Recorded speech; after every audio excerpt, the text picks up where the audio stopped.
impressed by it. I only knew that here was this Jewish rabbi sitting here, first of all, asking me for water, and then promising me something that I had never heard of before. Living water. It started out like any other morning. The sun come up, ordinary like, and Jake wake up, ordinary like.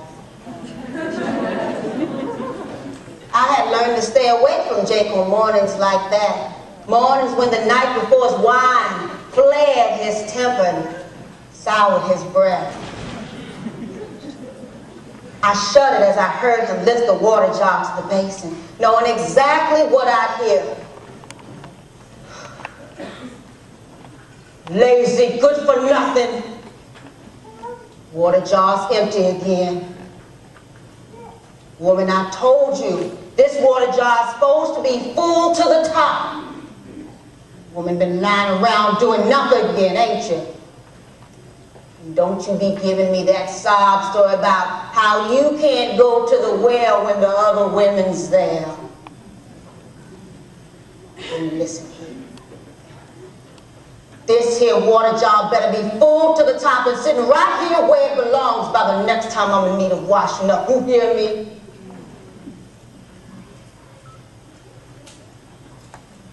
I didn't mind so much the slap it gave me. I deserved it.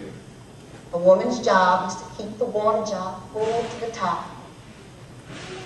Besides, it's cuffed and cupped nearly as deep as the rebuff I was used to getting from the women at the well. Their looks cut deep. Their looks screamed. Just who does she think she is coming here with us, like she's one of us or something? Their silence screamed. Their silence cut deep. Their silence screamed. Just who does she think she is, standing here with us like she's somebody decent or something? I'd take Jake's slap any day over that. Besides, after Jake take a swipe or two at me, he was almost gentle. He's real sorry and all. It's just that he had this thirst. Thirst that he just can't seem to quench. Anyways, like I was saying, it started out like any other day. Jake left to do whatever it is men folk do during the day. There was enough water in the jar just to wet a rag or two. And so I pressed the cool of it up against my face until the swelling went down. I did as many chores as I could that didn't require water. Then noon came.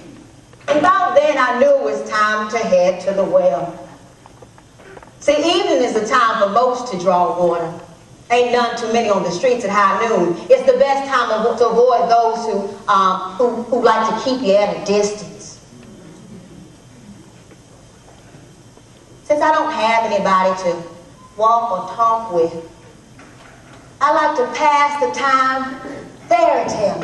You know, happy ending. I like to think of the way that things are and the way things could have been. Like, what if Judas, he was my first husband and the love of my life? What if Judas hadn't died so young? I guess it's true what they say, the good die young. But what if we had had a son? Then I wouldn't have had to marry Jabesh. He didn't want me anyway. What if Jabesh hadn't divorced me and forced me into marriage to Zadar?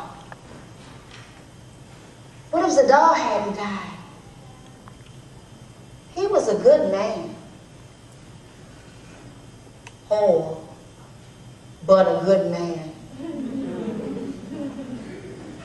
Old as Methuselah, but a good man. Wasn't too much chance I'd have a son by him.